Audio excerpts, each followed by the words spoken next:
Thikũ nini hĩtũku kamĩtĩ ya kũhũrana na ungumania bũrũri-inĩ IEBC nĩ yatengemanirie marĩtwa ma andũ 241 kũrĩ kamĩtĩ ya IEBC. Kamĩtĩ ya IEBC ĩkĩendekithia andũ aya mahingiriirio gũkarĩka irebe-inĩ. Mwĩkarĩri wa IEBC Twalib Mbarak agĩkuruhania ahũranĩri aya na ciĩko cia ngukumio gĩtũmi kĩrĩa kũringana nake kĩarĩ kĩiganu kũmaikia nja.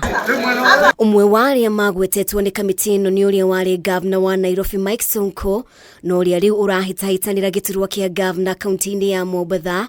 Rĩu kamĩtĩ ya IEBC ĩgĩkinyanĩria itua rĩa kũmũikia nja.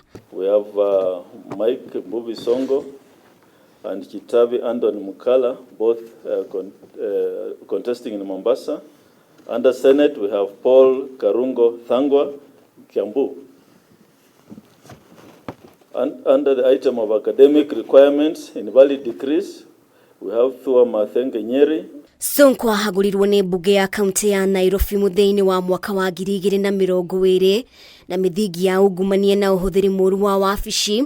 Itua rĩrĩa rĩakindĩrirwo nĩ mbunge ya Senate, Chebukati akĩgiritania mĩthingi ĩno na wagarari wa gĩcunjĩ kĩa 6 gĩa gatiba kĩgiĩ ũtongoria. Another category of in the report are aspirants impeached and removed from public office for abuse of office. Under this category, the Commission received a report on 2 aspirants for the position of governor and 1 aspirant for the position of senator who have been impeached. The reason for disqualification was and remains that he was removed from public office for abuse of office. He was convicted by the court on 15 December 2011 and sentenced to 3 years imprisonment. He therefore stands disqualified.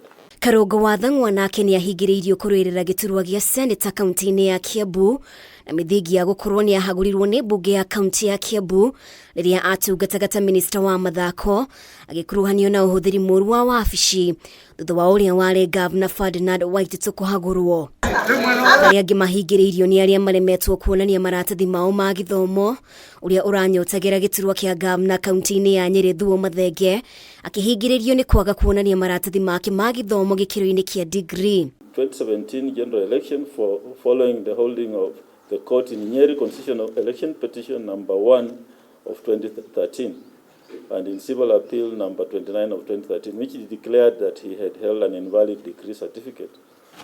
The position of the commission and indeed the law remains that the aspirant is disqualified unless he submits a valid degree from a recognized university in Kenya. Gũkĩrĩ ũguo, ahũranĩri 55 arĩa mena macira nĩ mahĩtũkĩtio kũhũranĩra iturwa ciao kuona matirĩ maratuĩrwo nĩ igoti, na ahũranĩri 11 magĩthiĩ na mbere gwĩkwo ũthuthuria nĩ IEBC. Circumstances to disqualify persons under investigations is to affront the constitution.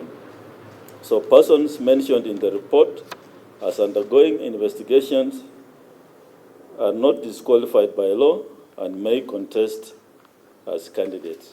Gavana wa Kirinyaga Anne Mũmbi wa igũrũ, ũrĩa warĩ gavana wa Nairobi Evans Kidero na ũrĩa rĩu ũrarũĩrĩra gĩturwa kĩa gavana kaunti-inĩ ya Homa Bay nĩ amwe a arĩa maragwetetwo nĩ IEBC ĩkĩenda mĩto yao ya kũrika irebe-inĩ ĩrũgamio nĩ kamĩtĩ ya IEBC.